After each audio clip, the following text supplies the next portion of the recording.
good afternoon, or good evening. This is Take It to the Hizzy Fantasy Football TITTH number 79. I'm your host, Justin Bruni. And if you give me 1 second, I got Nick right here with me. So what's up, Nick? What's up, guys? Yep, we're doing another socially distant episode tonight. My wife went in for her COVID test today, just out of precautionary reasons, but we're waiting for the results still. So we're doing a socially distant episode tonight. How was your Sunday, Nick? How was your sleep? How was your fantasy week 13? Are we going to the playoffs? Oh, we're going to playoffs. We're going to playoffs, but I lost out on most points. I had a bad week from Justin Herbert. This is probably one of my worst weeks in fantasy, but whatever. I'm glad to have it, right before playoffs and just go into it. Already having that bad game, and I hope I'll be going strong into the championship. Yeah, it could be a lot worse, right? I'm still to be determined here on the week 13, success, if we want to say if it's a good or a bad week. But it's been kind of a weird week in the NFL. We saw some odd stuff, some upsets, some weird games. Big talk, Mike Glennon taking big shots downfield. That was big news, apparently on NFL Roto today. Mike Glennon takes, 10 plus shots downfield. That's big news, apparently, for people. That game in particular, I wasn't a big fan of Vikings and Jags, but we'll get to some of the other ones later. What are you thinking about this game? I kind of eluded myself with the afternoon football talk. The football team and the Steelers. Steelers up now 14-10. What are you seeing here?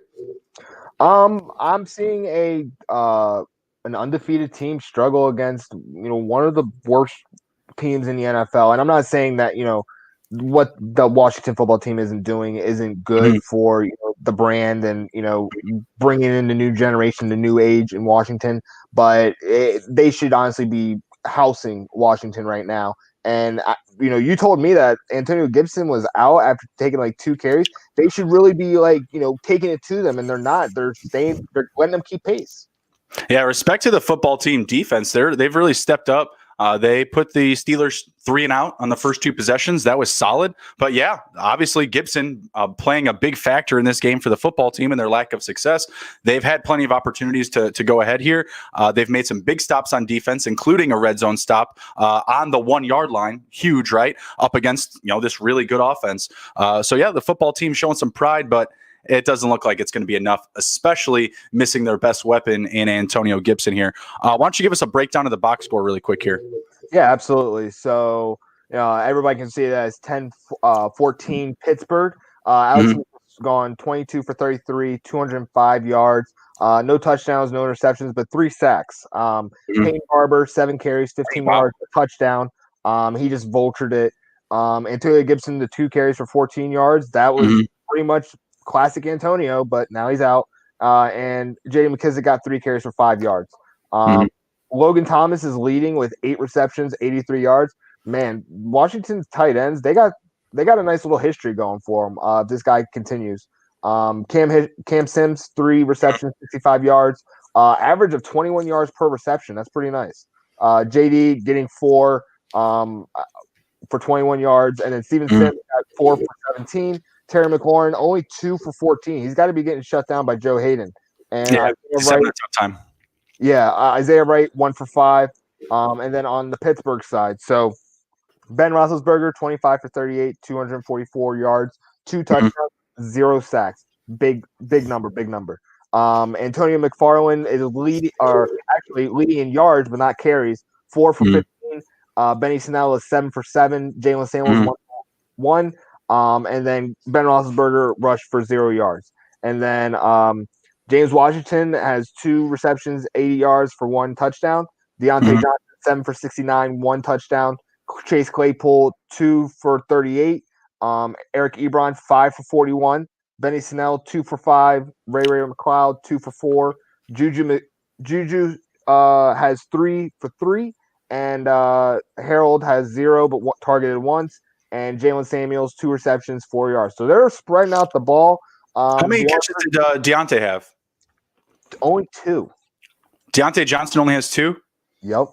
Man, I'm gonna be missing my monkey knife fight prop really, really closely. Probably just on the Ben Roethlisberger yards because he's probably going to finish over 280.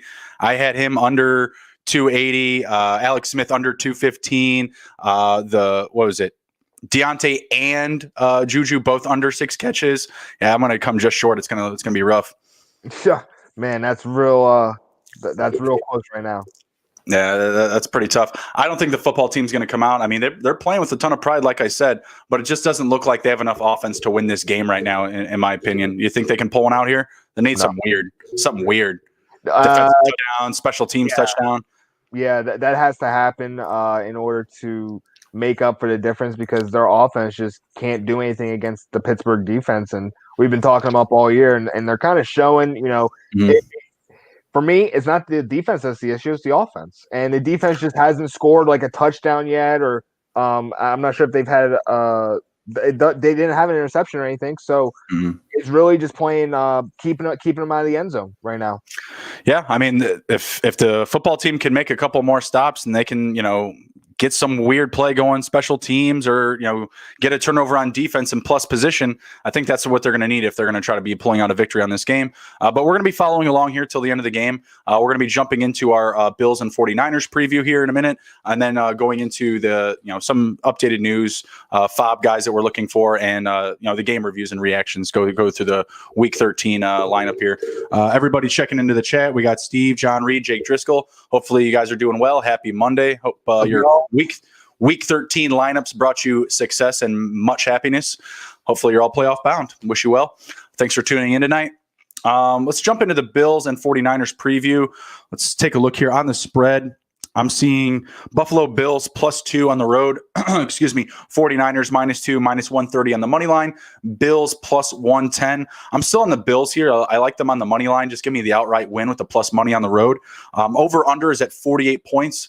What do you think about the pace of play in this game? You think we can hit the total here? We hit the over? Man, I mean, I feel like every game that I called this week was like opposite of what actually happened. Like I did not expect 60 points Mhm. coming out of Cleveland and Tennessee. Like I really thought it would be a grounded out kind of game. Mhm. But I think Nick Mullins and Josh Allen can have a shootout. Mhm. Both defenses aren't exactly in the best shape. Um, Mhm. and even though 49ers have Richard Sherman, he's only one side, and Josh Allen Right. can chuck the ball 80 yards, no problem. So um, I'm going to say over. Okay. I'm feeling the over too. I'm feeling the over too. I feel like, a 27-24 should do it, right? That should be enough for you. I think that's a very plausible score tonight. 30-24, I could still see that. I think there's enough offense in this game. It's just that I feel like it's going to come late. Like I think it's going to be a slow, drudging start for both of these sides, and I think that they both put up second half numbers. But I think it just edges the 48.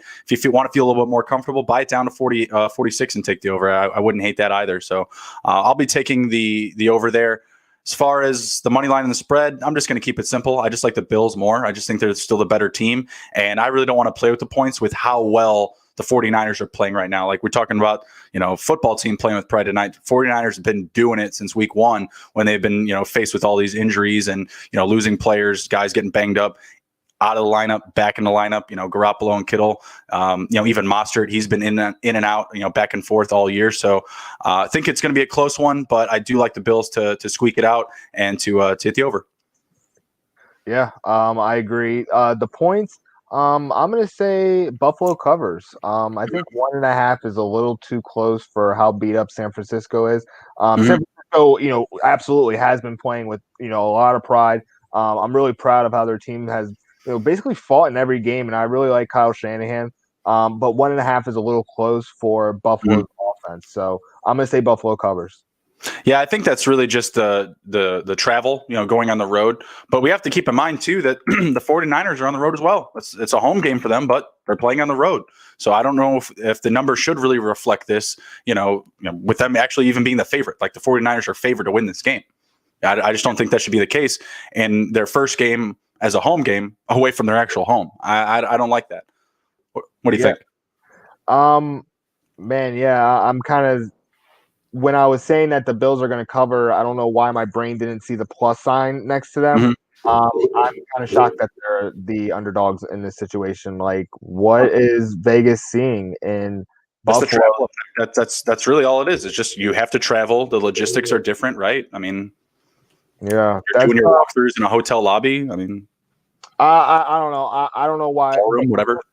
but they're putting too much credence on the travel right now, and Mhm. these are basically on different levels. So I'm gonna say that Buffalo definitely covers and is going to win. Even though 56% of the money for the spread is on Buffalo, so they people are saying that they're gonna do it. Huh? 56%, you said? Yeah, 56%. Okay.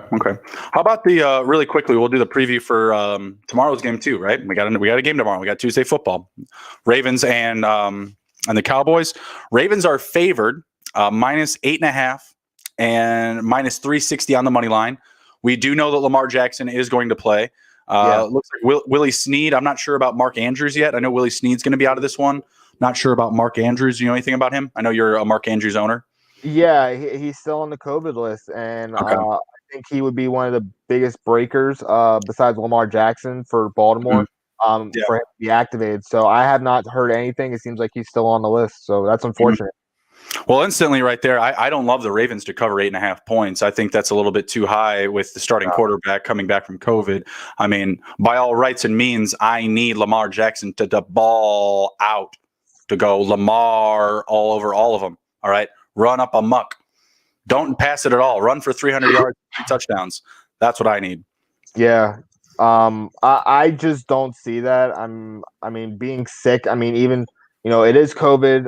Even with Mhm. the flu though coming back, you're still a little rough, and it's not like he's Mhm. staying in the pockets, conserving his energy. He's running the RPO in that offense. So, I don't like them to cover, even though Dallas's defense is horrible. I just don't see Mhm. it happening with everything that Baltimore's had to like really overcome to get to this moment.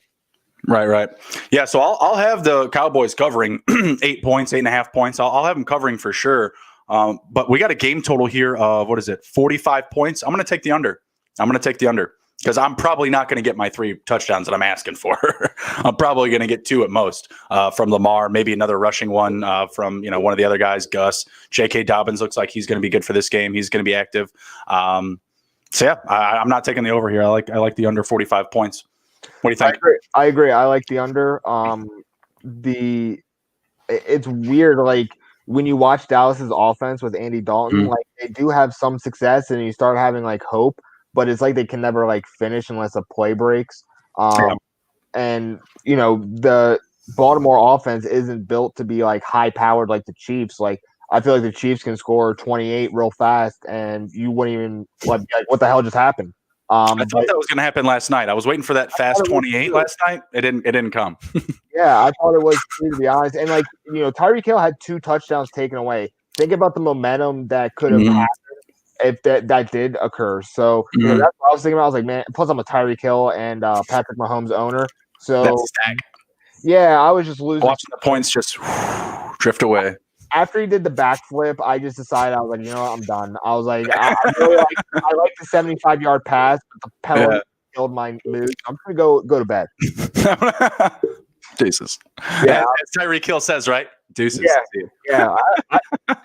Did you notice that when he does that, he actually accelerates faster? It's weird. Like I kind Mhm. of like he's not pumping his arms. He just He's hits that up. he's practiced that a lot. Yeah, He's like, believe me, I'm gonna stun on you, and I ain't never gonna let it slip. I ain't dropping the ball at the 1. I'm throwing up the deuces, and yeah, there's a bit of a burst there. There's something about it. yeah, Something for about sure. Gives him some energy. Yeah. So I'm going to take the under in that game. I'm going to take the Ravens to win on the money line, and I'm going to take the Cowboys to cover.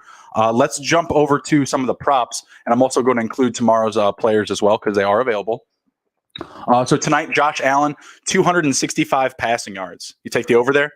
Ooh, I'm gonna say over. Yeah. I will take the under. I'm going to say he does a little bit more on the ground. I'm going to say that the front 7 for the 49ers, they bring that pressure, they bring the heat. We see some Josh Allen, moving down the field tonight. Nick, Stefan Diggs is like number 1 or 2 in receiving yards for the NFL, so that he can still hit some big ones and still pass for 250 and have a real big game. So I'll take it. Nick Mullins, 246.5. I'll take the under there as well. Give me the over. Okay, fair enough. Let's see for the quarterbacks, Andy Dalton, 221 tomorrow, and Lamar Jackson, 178. I'm going to take the under for both. Man, Lamar's numbers have been dropping every week because I remember hearing like 187. I was like, wow, Mm-hmm. he's under 200. Like, Mm-hmm. I'm gonna go under because there's a reason why it keeps trending down. Mm-hmm. Yeah, I'm going to take the under for both there. I got 1.5 passing touchdowns for all these quarterbacks. So Andy Dalton, Josh Allen, Lamar Jackson, and Nick Mullins. 1.5 for all of them. Let's take it from the top. Andy Dalton, can he hit 2? I'm going to say no. Not with that defense, not with those corners. No. Josh Allen, I'm going to say yeah. Yes. Right. Lamar Jackson, I'm going to say no. No. Nick Mullins, I'm going to say no. Yes. You're going to say yes. All right. Nick Mullins tonight for Nick. I like it. Pass completions. These are a little bit more spread out. Oh, what was that? That was a defensive play by the football team. Good job. Good job, football team. Play football. Andy Dalton, 20.5 completions. I'm going to say over. Andy Dalton? Yeah, 20.5. I think he can hit 21. I think he can do that. Yeah, A lot of dinks and dunks. Yeah. Josh Allen, 23.5. I will take the over there as well. Over. Okay. Lamar Jackson, 17.5. I'll take the Under. over. I'm going to say the over. I'm going to say it takes the over up against a bad Dallas team. Nick Mullins, 22.5. I'm gonna say the under. It's going to be really close to this number. I'm going to say under too because I'm going to say it's like 21 or 22. Like it's going to be that hook, that half attempt hook. And Benny Snell going nowhere. I also had the under on Benny Snell's props. Man, this Ben Roethlisberger is going to kill me tonight, man. Kill me. Let's see. Who else we got here? Oh, that was all of them. Wait, no, it wasn't. Oh, yeah, the 22.5. Sorry. Rushing yards. Andy Dalton's at 6.5. Give me the over. Yeah, I'll take the over on that. Can Devin Singletary hit 34? Ooh. He's like a guy who can score 40, so that would be cool. Yeah. I'm gonna say yes. I'm not anticipating 40 points when the anticipated line is 33.5. Zeke Elliott, 58.5. It's a pretty low number. I'm going to say under. He's been kind of struggling in the running game. They've been featuring Tony Pollard, so I'm going to say under. It's a low number for a reason. I'm going to say the under too. I hate to say it, but yeah. Jerick McKinnon, 12.5 yards. Jerick McKinnon's still a thing? Jeez. I'm going to say over. I'll take the over. It's one play. Josh Allen, his yardage prop is the same as Devin Singletary's at 33.5. I'm going to say I'm going to take the over. He's very mobile. He can break one. Yep. So, fellas, Emron says Zeke is going over. Glad I caught that. Hopping back over to the chat. Let me know if you see anything over there as well, because I'm over in the sports book. Okay. Lamar Jackson, 54.5. I need it. I'm going to say over. He's going to try and get 100. A billion. Yeah. Raheem Mostert, 60.5. I'll take it. 16.5? 60. Oh. I'm going to say over. 16 yards at minus 800. Tevin Coleman, 15.5. I'm going to take the under. I'm going to say he gets nixed. Yeah. Tony Pollard, 22.5. I'll ride that train with you. I'll say the over. Over. And Zach Moss, 34.5. That's one run for him. He had a long run last week, I think. Yeah, I'll take it. I'll take both the overs for those guys because they got to use them. Mm-hmm. Let's go over to receptions. Amari Cooper, can he hit 6? No. I'm going to say no. 5. Yep, his number is exactly at 5. Push. CeeDee Lamb, 4.5. I'm going to say 5. I'll take the over. I will take the under. All right. Cole Beasley, can he hit 5? 4.5? I'll say yeah. Yes. Dalton Schultz, can he hit 4? Sure. No from Nick. Dawson Knox, 1.5. Give me the 2. I'll take it. Sure. I'll take it. Deebo Samuel, 5.5. Someone was asking about Deebo in the chat. Or no, not asking. Let's see. Jake Driscoll says Deebo plus Diggs plus Moss TDs plus Deebo reception yards plus Moss rushing yards. Man, Driscoll with the props tonight. Driscoll with the props tonight. That's the FanDuel effect. Once FanDuel comes to town, once FanDuel gets legal in your state, everybody starts knowing about some props. That's what's up. Shout out Driscoll and his picks tonight. Good luck, sir. Good luck. Back to ours here. What do we got? Catches. So I left off at Deebo. Deebo's at 5.5. I'll take the 6. Devin Singletary 2. Can he hit 3? I'll take yes. I'll take 4 or 5. I'm gonna say under. Okay. Let's see. Zeke Elliott, 2.5. That's your catch guy. 3. Yeah, I'm gonna say you can get 3. I'll say he gets 3. Gabriel Davis, over 3.5. Been kind of coming on the past couple of weeks with Brown on the IR. I'm gonna say over. I'll take the over there. Let's see. Jordan Reed, can he hit 4? I'm going to say no. Yes. All right. Kendrick Bourne, 2.5. No. Yeah, not with Debo there. I don't see it. Michael Gallup, 3.5. I'm going to say no. I'm going to say yes because I don't think Amari's going to be able to get a lot more targets because the corners are so good in Baltimore. Like, it's really hard to, like, judge, like, oh, is Amari Cooper, you know, on that level of receiver that can overcome them. And right now, I don't think he is due to the quarterback situation. It's nothing against him. It's the quarterback situation. So I'm going to say yes with Gallup. All right, last one. Stephon Diggs at 6.5 catches. Wow. I'm going to say under. He gets 6. Damn. Yeah, that's that plus money at the book to hit the over. So I'm going to take the over there. I'm going to get the 7. Short yardage. A lot of short yardage plays. Sorry, I was watching that first down there by the football team. Moving the ball, down by 7, getting into scoring position. Let's get it done, football team. Got to win the division here. Come on. Chasing the Giants. Let's see. Emron had the Josh Allen overs. Probably good call, Emron. Probably good call.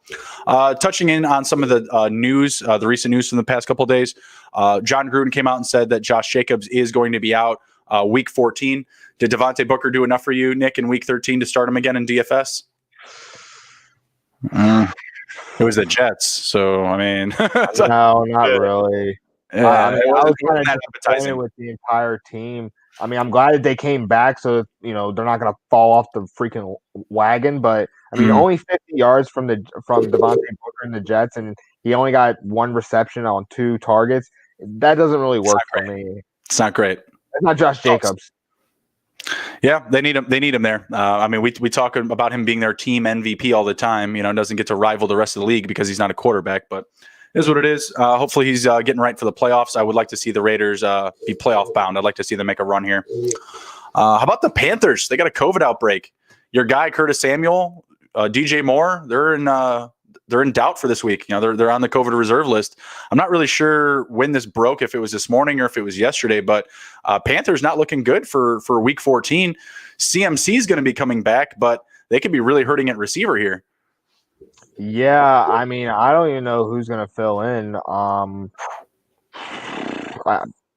Maybe Christian McCaffrey, and they can bring in Mike Davis, and you know, I don't know. I mean, with this kind of stuff, I mean, Baltimore was literally trying to get 2 negative tests from like all the important players all the way up until like, you know, the last minute. We just got to see. We really don't know. We just got to see. Just got to wait and see. Yeah, just got to wait and see on it for sure. Something to follow. But you want to start making some contingency plans for Moore or Samuel. If you have CMC coming back, that's great. But Mike Davis could be there as well, nagging some touches. You know, as far as like carries, because they may use CMC more as a receiver, you know, in this scenario. So it's going to be an interesting game plan for them in week 14, but definitely a situation to follow with them with their COVID outbreak. You know, we see a lot of this stuff early in the week, players on the list, they get pulled, you know, by Thursday, Friday. So just something to follow. And I'm sure we'll have an update for you guys on Thursday. Ian Rappaport came out, hot news, saying that Anthony Lynn not on the hot seat. Did you have any indication why, Nick? Like why shouldn't he be on the hot seat? Yeah. Why aren't they looking elsewhere? Yeah, I think it's kind of like a failure on the owner's part. I know that I think his name's Dean Spano or Spano. He's not really well liked in San Diego, and it's not just because of the relocation to Los Angeles.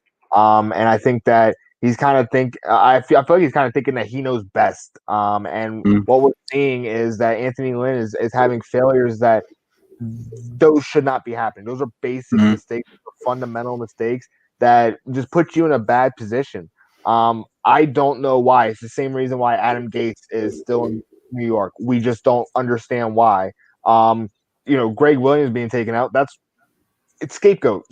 Like, it was just easy target, you know. A really easy target. Just as easy as it is to not blitz on the very last play of the game.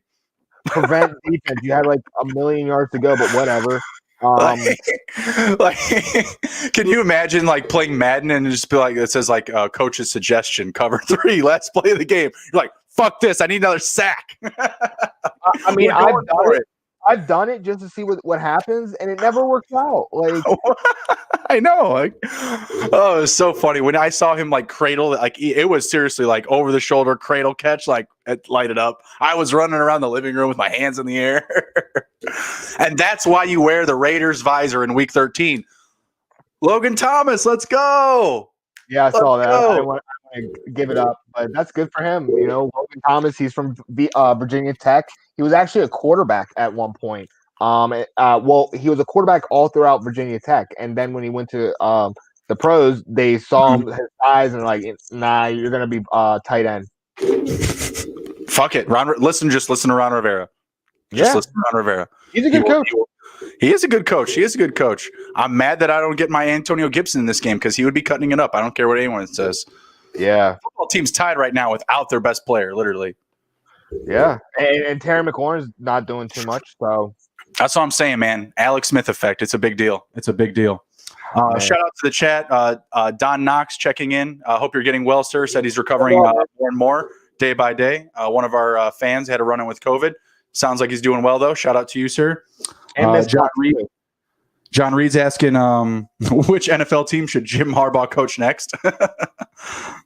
Ooh, which team should he coach next?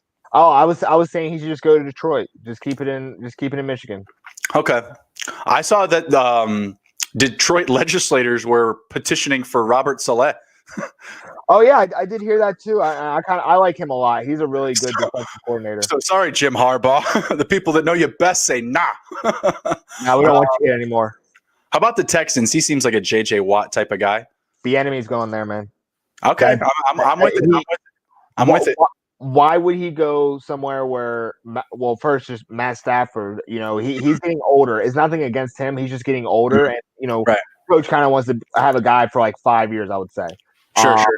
And you know, the Jets is just, you know, it's really cool that you're probably no. I don't care. I don't care. I'll take another job. Sorry, don't care. Generational quarterback, been there, seen that. Toodles. Next team. And then Houston, Deshaun Watson. He is the most likable player in the NFL. And everybody agrees on that. And I saw how he got emotional after losing a divisional game. And I was, you know, extremely proud just to see, like, man, he really does care about winning. He really wants to try. He's tired of losing. I mean, he comes from Clemson. He was, the same guy. I'm sure Cam Newton's tired of losing at times, but when Deshaun Watson fumbled the ball at the end of that game, he looked a lot like Cam Newton in the Super Bowl fumbling the ball, man. Like, he's a great player. He's got a great personality. Everyone likes him. He's a very likable player. He threw an interception this week. It was his first interception he threw since week 7. Week 7. That's wild, right? Love him, but you know he is also one of those guys that just can get in his own way sometimes. I agree. But him having that extra emotion, you know, just be like, you know I had a bad game. I know that this game's on my fault. I kind of box score, and he just made one bad play. But I mean, that was literally it. The JJ Watt's face when he fumbled that ball was pretty much the epitome of their season. Like, he was just like, okay, all right, fuck it. Like, it's just like, what am I gonna do? What am I gonna do? We're about to win the game. We fumble the ball. It's very similar to a Mitch Trubisky. I was those two players were going back and forth in my head. I'm like, oh, Mitch just lost the game. Deshaun did too. Who cares who he picked? Fuck it. The only one like that is Patrick Mahomes. Yeah, whatever saving grace I can tell myself to sleep at night, right? You covered the Greg Williams thing, so that was the last of the news here. Let's jump into some of the game reviews as we got about. I have 9 minutes left in the fourth quarter here. I don't know how much time you have left, but and we got about 10 minutes until the kickoff of the next game. So we're going to be crossing over here back and forth. Yeah, absolutely. So last night against Kansas City against Denver. What the hell, man? What was that? I don't know. It was so strange. Like, you know, the one touchdown that Tyreek had where, you know, he didn't even know if he caught it or not. And then he had the one where he did the backflip and it was taken back. Like, that was just heartbreaking.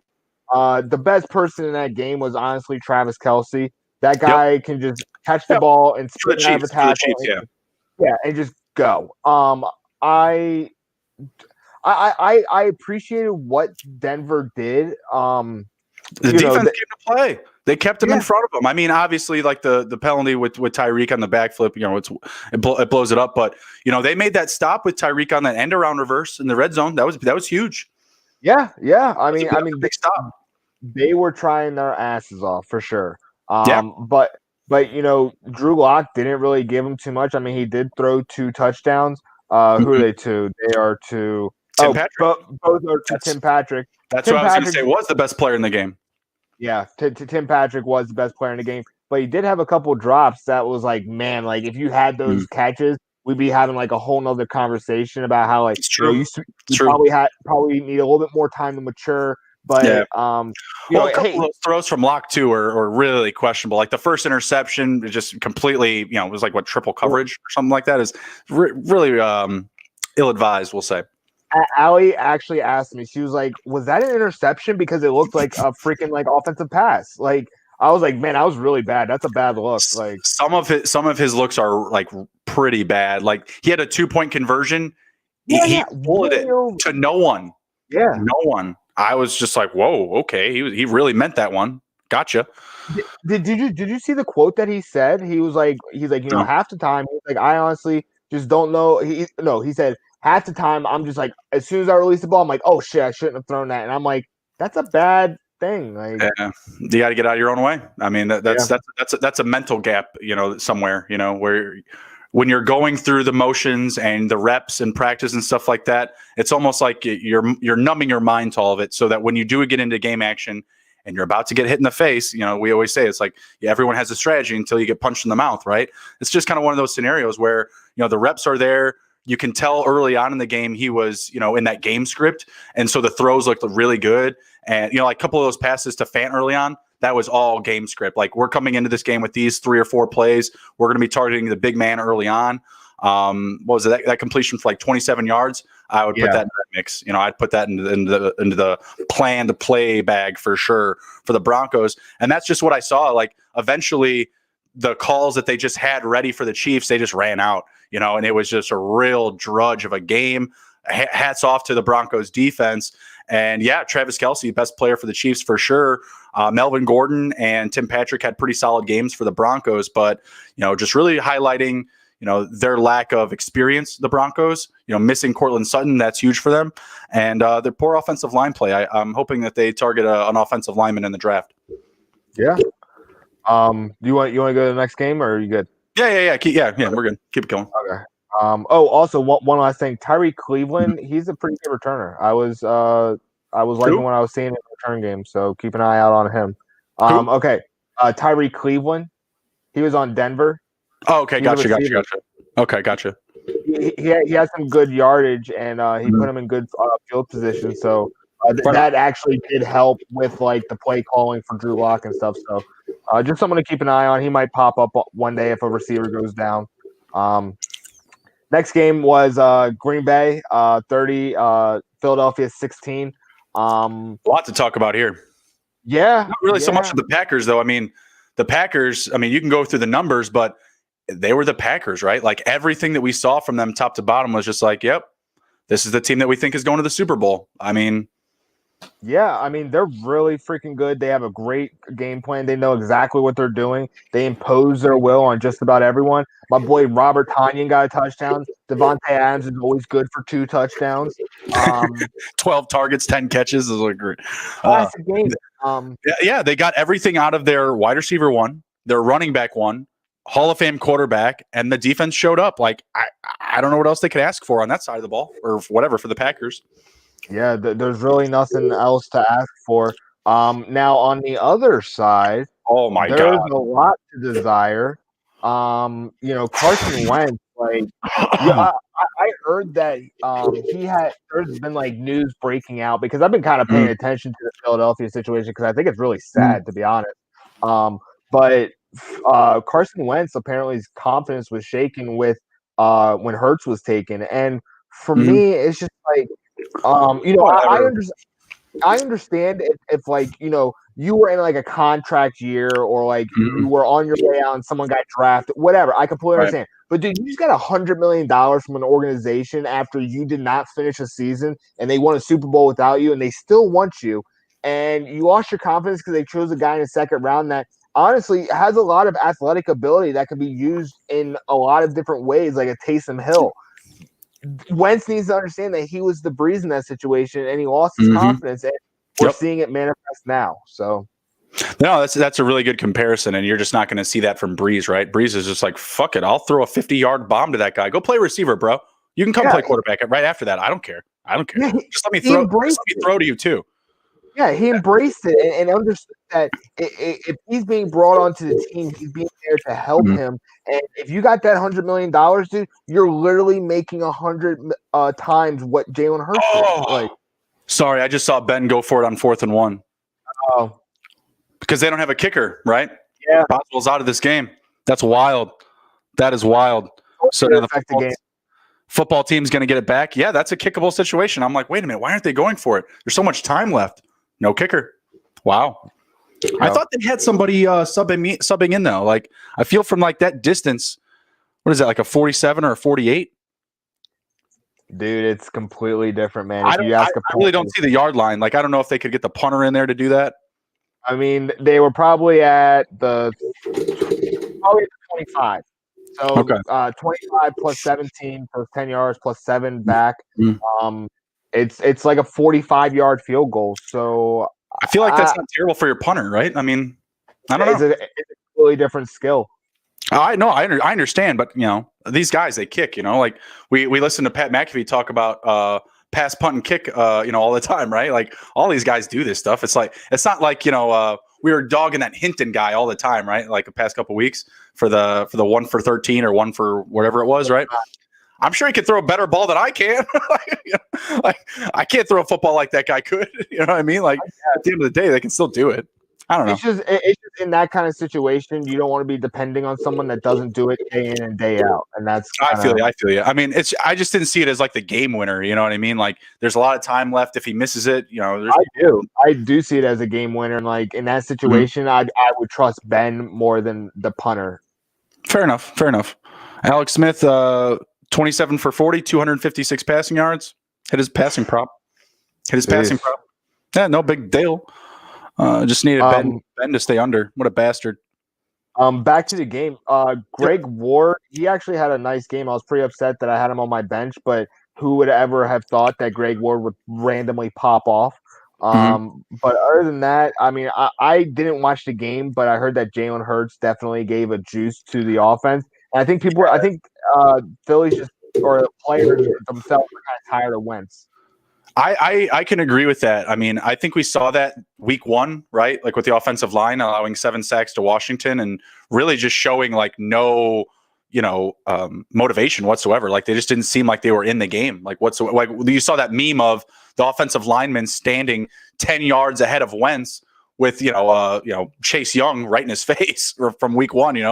That was hilarious. I mean, it's funny, but at the same time, it's very like alluding to what's going on there with Philly. Like what's the culture there?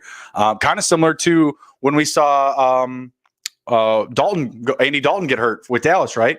You didn't see the accountability there from the team. When they played the football team just causing havoc in everyone's locker room. But in this situation, I felt like Jalen Hurts just gave them a different look.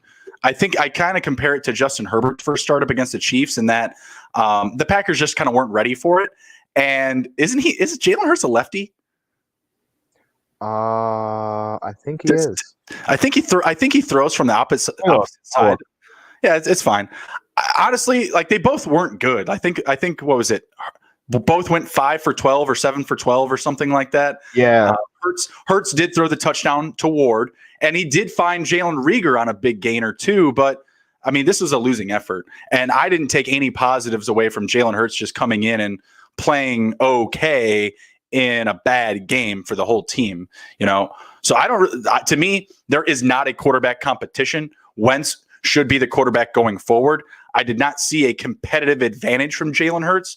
To your comments and points about comparing him to like Taysom Hill, if they could do that with him, that would be cool. Like if they could use him in some packages to get the chains moving, get a couple gainers, some unique play calling. Great. I'm all for it, right?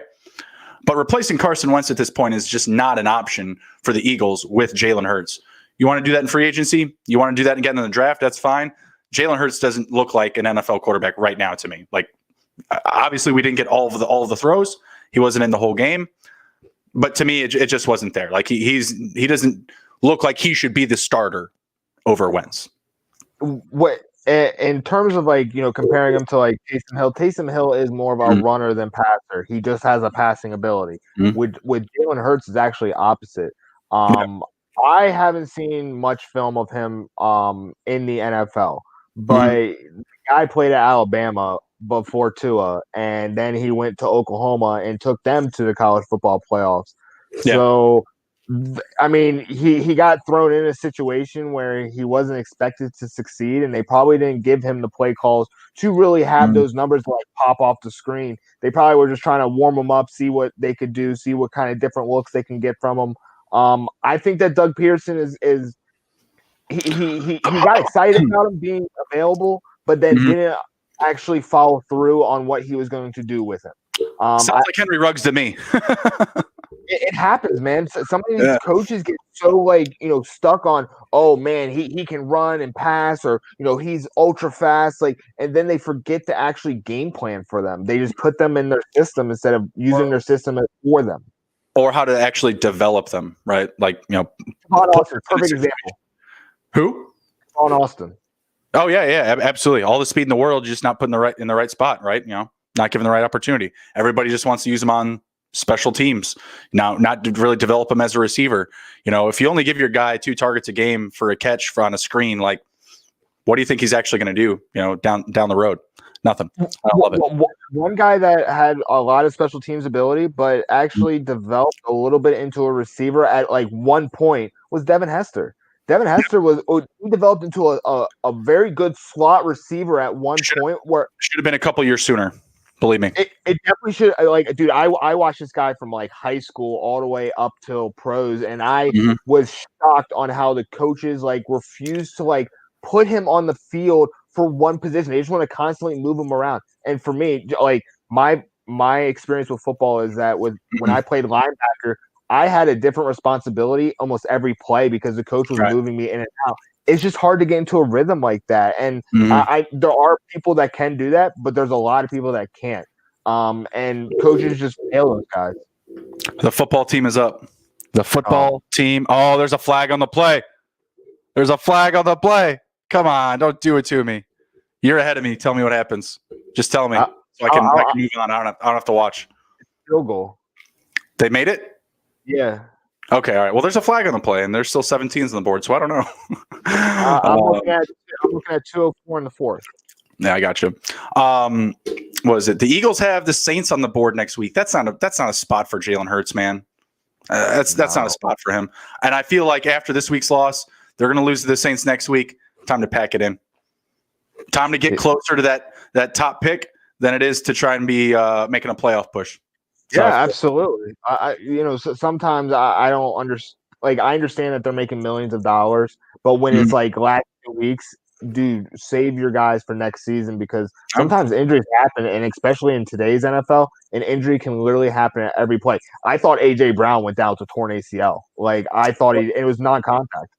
And also with that, we also have to avoid COVID now. I thought it was really interesting, and I won't try to stick on this too long here because we got to move on to the next game, but with the COVID outbreak with the Panthers, do these players that, stayed out this year, do they come back next year? There's no protection at any time during the season. Every single week, there has been reports of COVID. From week 1 until now, there's been players on and off the list. There's no bubble plan, how I believe it should have been. The NBA set a very good example. They're probably going to go away from it. I'll digress from that, but I don't understand. I feel like there's going to be more players on the COVID exempt list next year. Yeah, I do not. I mean, unless the only people that I see coming back, honestly, are the Patriot guys. Oh, interception game. No. Nuh-uh. It's a tip ball on the goal line, and it goes so high that a linebacker is able to get it, and it ends the game. The Steelers have lost to the Washington football team. Wow. Washington radio is going to be crazy tomorrow. I called it. No big deal. Who is that, 53? Is that John Bostic? Yeah, I think that is. Jonathan Bostic with the W. I like it. Yeah. I like it. I'm waiting for it right now. Hang on a sec. It's coming. Mm-hmm.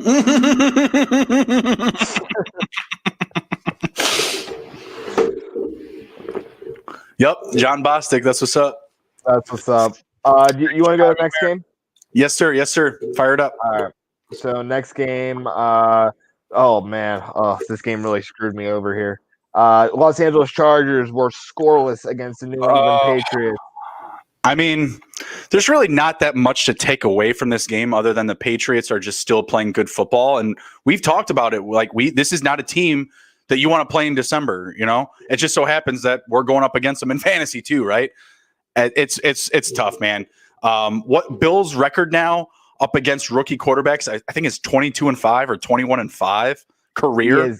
He is hell on a rookie quarterback. And you know what sucks? It's a disservice to Justin Herbert that he's going up against Bill Belichick, and Anthony Lynn honestly gives him no edge to deal with him, and you really got to look at that. Like, Bill is the standard for coaching in the NFL. There's nothing you can do about it. He's the standard. Him and Andy Reid. Palpatine. He's yeah.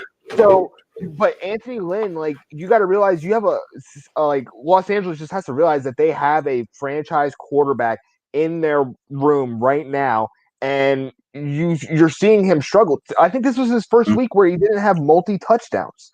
And it's just Anthony Lynn's got to go. This should have been a multiple touchdowns.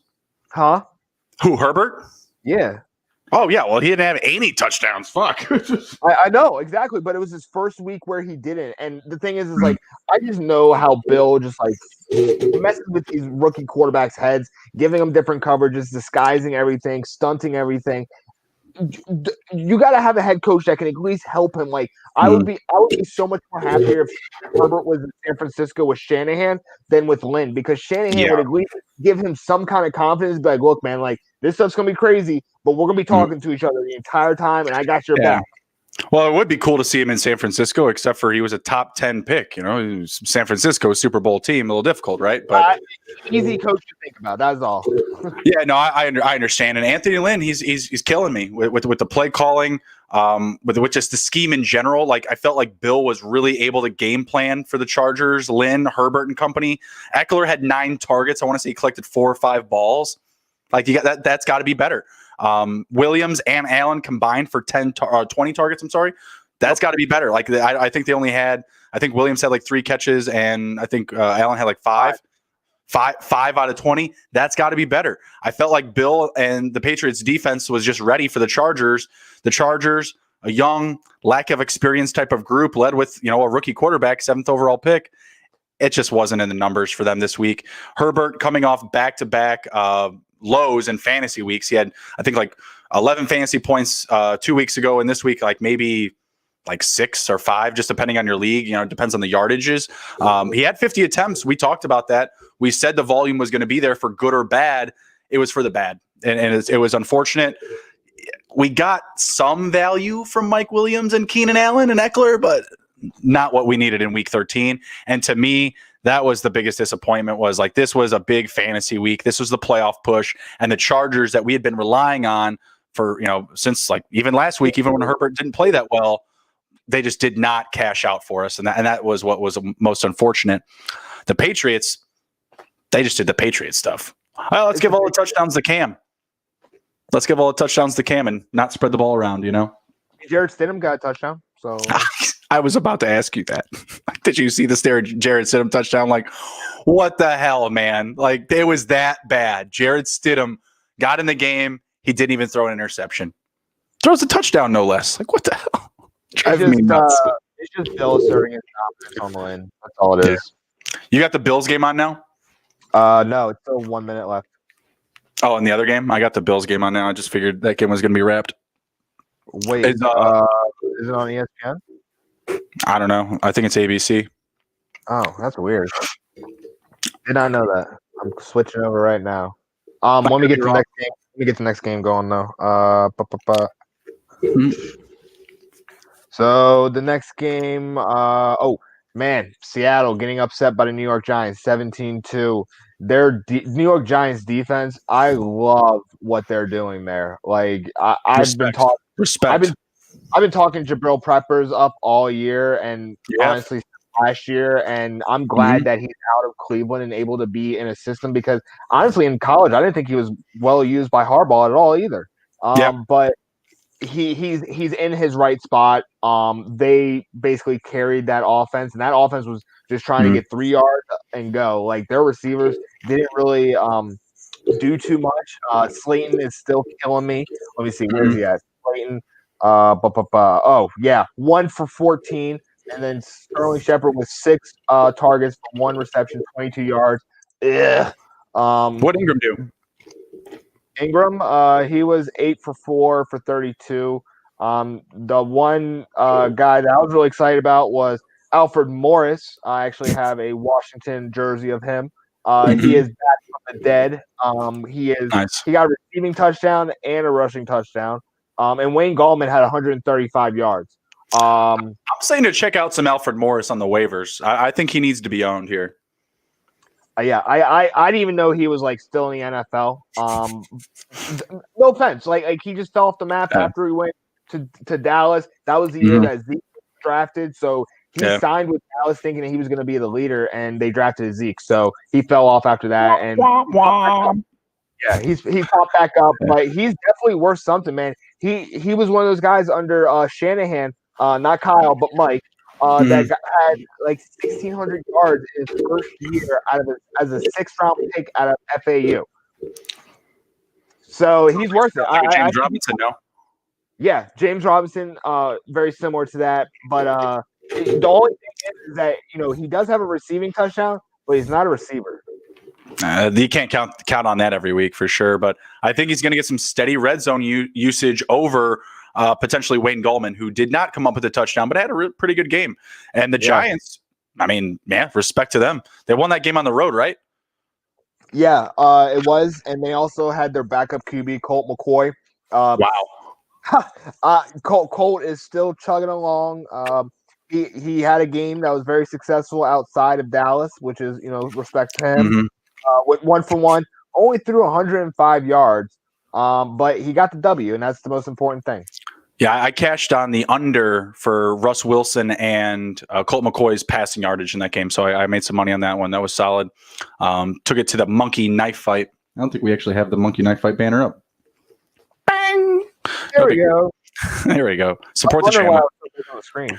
Support the channel, people. Do your job. It's down here. Thank you. Appreciate you. It was a fun game in the football sense. It was terrible for fantasy. I mean, because everyone's like, where is Russ Wilson? Where is DK Metcalf? Tyler Lockett had a pretty good game, didn't he? Yeah, he had 5 receptions for 80 yards. Or, sorry, that was DK. DK had 5 for 80, and then Lockett had 6 for 63. Okay, so it's kind of meh for both those guys. I think people are expecting more, especially in that matchup. You're expecting more. Like we talk about the Giants defense all the time. Like they have a good front group, right? Jabril Peppers was able to bring some pressure. I think he had a sack in that game, didn't he? Jabril Peppers. Let me pull that up. I know that Leonard Williams had 2.5 sacks. Yeah. So Leonard Williams had 2.5. Tay Crowder had 1. Jabril Peppers had 1. Jabal Sure had 0.5. So I mean, sure.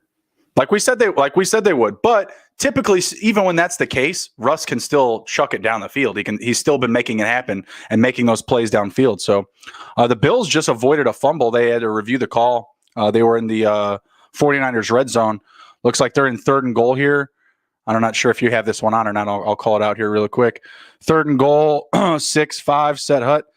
Screen play to Diggs, and Diggs is going to come short. Bring up 4th down at the 49ers 2 or 3 yard line. Sorry. Oh, I just watched that 4th down play. Yeah. Kind of an interesting call. I think Zach Moss also may have been hurt on that last play too, on the potential fumble for the Bills. So we'll see what we get there. But yeah, for the Giants, I'm not ready to grab Colt McCoy just yet in fantasy. Like I like Alfred Morris, not trying to start Colt McCoy every week. Russ Wilson and company, I think they're just trying to get things right before the playoffs. They've been running a lot more, which is kind of a big talking point because they're saying that Chris Carson isn't like 100% just yet, but he had a pretty decent game. What was his line? It was 13 attempts, 5 yards, 3 receptions, 45 yards, and a touchdown. And by the way, did you see his legit chains? He had like 2 of them that were just like high necked and stuff. And I was like, man, like I'm not sure if I'd be running around with that with your production right now. No, I wouldn't be, but I don't understand the overly over swag when you're like reeling from an injury. But whatever, you're kind of putting a target on yourself. But whatever, it is what it is. Sometimes you need that extra swagger to ball out. You came up with a touchdown. I don't think we mind. Kyle Juszczyk with the 5-yard dive. You're way ahead of me. You're way ahead of me. That's our guy, though, Kyle Juszczyk. We're big Juszczyk fans here. Big Juszczyk channel over here on the YouTube. We also like the classic fullbacks, like Mike Allscott. That's kind of like our demigod of the fullbacks for sure. Alec Ingold gave a great team speech before this last game up against the Jets. I was very impressed. Those guys are crazy, man. You are literally getting paid to ram your head against the biggest guys in the world. And I got mad respect to them. I was a fullback in high school, and that shit sucked. I did not like that. I like playing tight end. I like playing linebacker because I was punishing people. But, man, those guys get a lot of respect from me. Right on. All right, let's move on to the next matchup. I mean, it's not like there's anyone to add from Seattle or the Giants. We're still saying to fade your Giants. I'm willing to start Gallman every week. I like Alfred Morris as a stash. I'm really not trying to start any of those receivers. Sorry, guys. Not even Shep. Los Angeles beat Arizona 38-28. I saw that my boy DeAndre Hopkins got a touchdown. Nice. So, from what I'm seeing, the good thing about I thought Jared Goff had an interception. Am I wrong with that? No, he was clean. He was clean. He should have had another passing touchdown. He did have 2 touchdowns. He had 1 rushing at the 1. I thought that was definitely going to wind up going to a running back. Akers stole one at the 9-yard line. That could have easily been Goff's. But he had a good game. It was a clean game. I think what was most important for Goff. He looked good. He had like 340, 350 passing yards, something like that. I was impressed. Yeah, and no interceptions. Very important for Jared Goff. And what I also liked was when he held the ball longer than 2.5 seconds, he was making completions. The plays were developing for him, and he wasn't overthinking it. And that's really how I see Jared Goff is like he gets in his own way when he overthinks the routes, over develops the play, if you will. Like he's trying to see something that hasn't happened yet, or push the ball into just too tight a space, whatever it is, out of pressure or just being scared, like just trying to get it away. So he had a clean game. It was solid. Akers got it done. Woods, Cup got it done. What's that? 21 attempts for Cam Akers. That's very good. Except for he didn't practice today. Popped up with a potential shoulder injury, so something to monitor, guys. You know what I've kind of noticed? If a running back gets 20 attempts in a game, usually the next day they're pretty much out. It's so much damage. Like Salvin Ahmed. Yeah. I mean, 21, and then he's out with a shoulder injury. It's the same thing.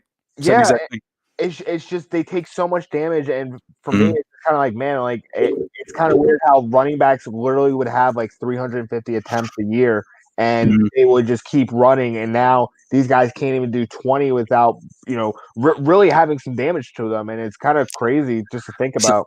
It is a weird NFL. It is. So what I'm going to say, Dan Arnold is the guy to look for. I like him in free agency too. Yeah, he had a big gain and then got a second touchdown. He's jumping over I think his name Daniels, last name Daniels. Max Williams too, but I also was talking about a guy named Daniels. I think it's like Doran Daniels. I think he got hurt a while ago. You and I were talking about how he got hurt. Yeah. So he's out, but I'm glad Dan Arnold's showing up. It's giving another look to the team.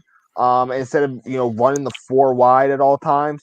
But Andy Isabella didn't do anything. Christian Kirk didn't do anything. The main thing was Dan Arnold and DeAndre Hopkins. So it really just seems like there's 2 receivers per per game that Arizona really focuses on. Mm-hmm. And one of them is always Hopkins, right? Oh yeah, one of them is always Hopkins. Just trying to pick out which other guy is going to potentially go off. I like Dan Arnold as a stash in fantasy. I think he is a viable fantasy start if the spot is right. With Larry Fitzgerald continuing to be out of the lineup, I think that's a good situation. If Larry gets back anytime soon, then I may pull back some Dan Arnold. I think that his availability on the field is, or at least like his production does kind of mirror that. Like we saw a couple of games ago, Larry Fitzgerald had like 7 or 8 catches. He was getting very involved in the game plan here. So if he's not there, then yeah, I'll definitely fire up some Dan Arnold. Definitely worth a stash in fantasy. For the Rams, I didn't really see anybody there worth adding. I saw Van Jefferson making a play here and there, but I don't think he maintains enough of a pulse in fantasy to stay on your bench. Either he's going to get the yardage or he's going to get the receptions, and it's kind of like you need both to actually do something. Or the one catch for a touchdown, for 2 yards. The Devontae Parker treatment. Yeah, right. My God. Yeah. So let's go to the next game. I got Indianapolis and Houston. So Indianapolis came out with the win. Phillip Rivers had 285 yards, 2 touchdowns, no interceptions. He was sacked 3 times, but they won the game. I was really happy to see production from T.Y. Hilton. Like, this is the type of production that I thought was going to be happening all year. I was not. Then Michael Pittman, 5 for 5, 46 yards. Bo Alley Cox was the top receiving tight end with 5 targets, 3 receptions, and 23 yards. Jack Doyle filtered in with 1 reception, 12 yards. Trey Burton, 3 for 1 for 11. So really, it was just Phillip Rivers, and then also Jonathan Taylor. He had a successful day. Sorry, Zaudy. He was the one guy out that we said that keep out, but he is actually the one that did well fantasy. But he still won his game, so that's good. Yeah, that's good. Shout out Zaudy. But for me, I still need to see maybe one more week of T.Y. Hilton. I mean, it's kind of like late in the season now. He's not someone that you can trade for. But I think Jonathan Taylor did very well. Deshaun Watson, we were talking about this Mm-hmm. before the show, and he kind of made mistakes. And that's he made the mistake. He made the mistake. Like the interception early on was fine, but fumbling the ball in the scoring position when you got a chance to win the game, like that's the mistake. Yeah, I allow an interception every 5 weeks. Poor guy hadn't thrown an interception since week 7. But it's all about time in the world. Yep, exactly. And it was bad timing on that fumble. It was real bad. JJ Watt agrees with me. Yeah, JJ Watt, man, I feel for that guy. He's done nothing but great things for Houston, and they've failed him in a lot of ways. Yeah, absolutely. It was a good game, though. I really enjoyed it. Good pace of play on both sides. I believe they hit the over. Fantasy viability on both sides. Kiki Kute, like we've been banging that drum. Yeah, I was pumped to see those numbers. Since Cobb and Fuller went out, like we've been telling you guys, Kute. What does he do? Just absolutely goes off. No big deal. He only missed 1 target, I believe, or was it 2? 1. And that 1 was in the end zone, guys. Like it could have been a huge day. It could have been a huge day if he comes down with that catch. Who the F is Chad Hansen? This guy went for 7 for 5 for 101. I know that name just because of Madden, and he was on like practice squad eligible. I think he's from California. He, from what I know of him, he did. He was like the leading receiver at California, and California's not really a good football program because there's UCLA, USC. They're like the third stepchild. But hey, man, Chad Hansen stepping up. I mean, he could be an item for maybe pop off. Yeah, he's from California. So that's one. Put him in like that Tyler Johnson territory, or I'm sorry, Colin Johnson territory from Jacksonville. I put him in one of those slots. Yeah, he's gonna be a lottery ticket. I mean, he had his lottery ticket game already. I mean, it's really hard to determine if he was or not, but with all the suspensions happening, then he was just the next guy in, and he has one of the best quarterbacks in the league. So that's one thing I like about Deshaun. He does make like random receivers look better than what they are. Yeah. Oh, yeah. Absolutely. Absolutely. What's going on with this? Are they going for it on 4th and 1 here at the goal line? The Niners? Oh, Kyle's juice, Jack. Is it? Are you getting me excited for no good reason? They're looking at it. I think they called it a touchdown. And they're reviewing it because his All ball, like hit the ground. Oh, it's 4th and goal, so they're going for it. right. Okay. Just curious. I saw that. Figured you'd be ahead. All right. Yeah. For the Colts, I mean, they were the Colts. We played the tight end carousel. The receivers were they were both relevant, Pittman and Hilton. What do you think about Rivers, though? Just before the game, they released the info that he's going to have off-season surgery on his toe. I instantly went and picked up Jacoby Brissett. Instantly. I think he's going to finish the year. We give him shit all the time because he can't back out of a driveway. He is who he is. Yeah, he is who he is. But That's why. one thing that I will always respect about him is that he is probably the toughest quarterback in the league. He's almost like Steve McNair. Steve McNair had a lot of injuries at all times, but he still played. I do not see Philip Rivers giving up, especially with the team having success. And even when the team wasn't having success in San Diego with him, he still played just about every game. I don't see him stepping away unless like his foot falls off. Could be the case. Not really, but no, I think he's going to finish out the year too. I grabbed Brissett on a whim. Like, just like, if this guy gets pulled, it takes another bad hit to the leg or to the foot. At least he got me some Jacoby Brissett in the wings, waiting for a playoff run that we may not even get. Right. So, yeah, thought that was interesting note to touch on though. We can move on to the next game though. Okay, pulling it up. We got Cincinnati and Miami. I found out like minutes before the game that Tua was starting. I hated it. Yeah. I don't know how you could like it. I don't. With our Devontae Parker and DJ Shark prop. I don't like it. Because at halftime, I'm looking at Devontae Parker's numbers, and I'm just like, man, Nick's got to like just be pissed off right now with this. This is terrible. What is their issue? What do you mean ratio? What is their issue? Sorry. What is their issue? The Dolphins. Like, I don't understand why they just won't let Fitzgerald take the reins. Do you want to go to the playoffs or do you not want to go to the playoffs? I don't get what it is. The most successful receiver yesterday was Mike Gesicki. It really seems like safety valve stuff. Like they're not really like. It's almost like they're doing what Andy Reid did to Patrick Mahomes at the beginning of the season, but they're refusing to even let him like show flashes. Devontae Parker was 8 for 4 from 35 yards. Mike Gesicki 11 for 9, 88 yards and a touchdown. The other guys, I'm looking at these numbers and they can't be all drops. Like I didn't watch the game or anything. Not in Maryland, but just contested. 6-2 for Jakeem Grant, and then 8-4 for Devontae Parker. Like those passes, could have put some momentum on because those guys are deep ball receivers, and you got to be able to hit those to really bring confidence to your play. I agree. There just isn't a strong connection there between Devontae Parker and Tua Tagovailoa. Like I just don't see it. I don't know what the coaching staff sees, and I just do not see Tua getting them a playoff win. Can you beat the Bengals in the regular season? Sure. Can you get some other close matchup wins in the regular season? Yeah. But when it comes down to the playoffs and every single team is a dog and every single team can cover up against you, everybody's good, they're not going to last. They just won't. I just don't see it. I do not see Tua winning a playoff game. Maybe he gets there, doesn't finish though. Looks like the Niners just got stuffed. They did. Ouchie. What I was going to say is, seriously, if Brian Flores really wanted to throw a curveball at teams in the playoffs, you should have started Fitzpatrick the entire regular season and then playoffs put in Tua, because now you're giving them tape to look at.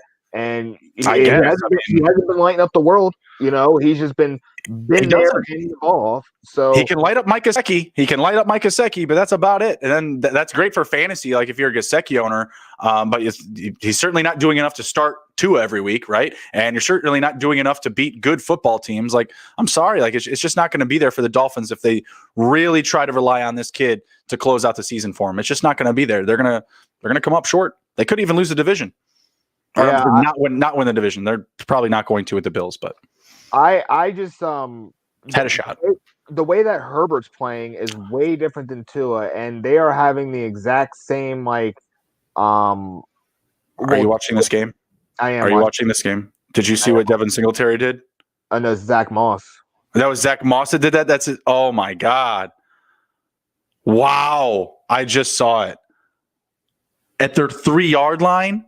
Yeah, after Come on, the Bills. George Kittle's going nuts. Let's go. Yes. I love it. Oh, Moss. What are you doing, bruh? What are you doing? It's off his fingertips. Come on. He was thinking about the hole before he got the ball. Man, he's thinking about a fucking cookie. Oh, man. That goes through the offensive line. The ball, like, he just sees the ball like disappear between two bodies going, closing the hole. That's hilarious. Ouch. The Bills. Ouch. Sorry to interrupt you there. You go ahead. No, what I was gonna say is,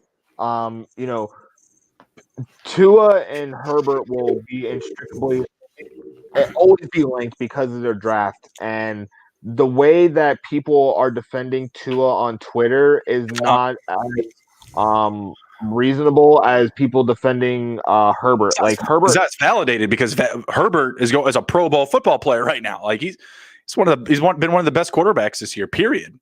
yeah, and it was a crazy situation that how Herbert got in, but with Tua, it's a really bad look for everybody around that's involved in this decision. Hey, to me, it looks worse on Anthony Lynn, who said we were actually going to start this guy over this guy who's better than half the quarterbacks in the league right now. Like Tyrod Taylor will never have the year that Justin Herbert has had. It won't happen. You don't know that. You don't know that. I don't know that. I mean, come on. You've seen enough tape on Tyrod Taylor to know that ain't coming, man. He's not even that type of quarterback. Yeah, he's not. He's like below. I don't even know what's below a game manager. Like above, like below average, but I guess he's average. He's better than Ben DiNucci. I'll never take that away from him. Yeah, better than Ben DiNucci. I'll never take that away from Tyrod, but he's never going to have a year like Herbert had this year. Yeah. So on the other side, I really don't have too much to say. I saw that Tyler Boyd had 1 reception for 72 yards, but that's 1 out of 4 targets. And it's just all bad. What did T. Higgins do? T. Higgins, my boy, was 7 for 5 for 56, and then Drew Sample was 7 for 7 for 49. I got Drew Sample on the board here for a fob ad for at least to keep an eye on him. I mean, 7 for 7, is that worth it for you? Yeah, it is. Yeah, I think he's worth a stash. If Brandon Allen just finds like a nut every once in a while, it could be in the red zone. We'll also keep in mind Brandon Allen got hurt; he was removed from that game, and Ryan Finley is at the helm now. Oh man! Yeah. Oh man! They need another quarterback now. They need another guy behind him. I don't know what they're going to do. I think they need to spend like a 2nd-round pick on a quarterback just to, in case Joe gets hurt again or something. I don't know. Like it's bad. Is Ben DiNucci available? We'll trade you a Cincinnati deep dish for him, Dallas. Yeah, there we go. I mean, right now without Joe Burrow, they're really just a bad team. Dead in the water. They're just dead in the water. I can't believe that. I can't believe Tyler Boyd had a 72-yard touchdown. I was like, what? Yeah, it was a broken play. I mean, I didn't hate it because I needed Tyler Boyd to do stuff for Cam's team. Oddly enough, when you mentioned earlier, T.Y. Hilton was doing well, and you were all about it. I was not because I needed Cam to win, and Cam's opponent didn't start a second quarterback.